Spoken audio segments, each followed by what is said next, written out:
Hello creators. Welcome to our channel. Do you want to enable your student to reprint his certificate? In this ultimate guide, we will show you different ways to print certificates as a student and an administrator. LearnDash comes with a powerful learning management system. This allows students to give exams and get progression reports or download certificates from online platforms. Quiz and course certificates can be reprinted when admin has used the LD_profile, shortcode or profile block.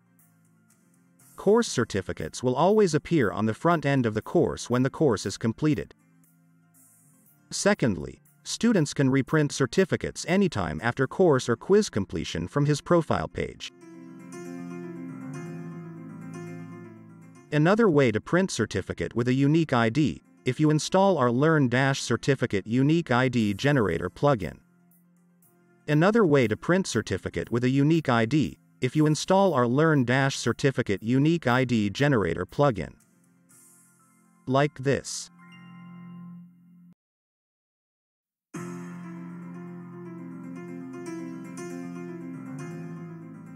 That's all. We hope this video helped you to learn at least 3 ways in which certificates can be reprinted by users.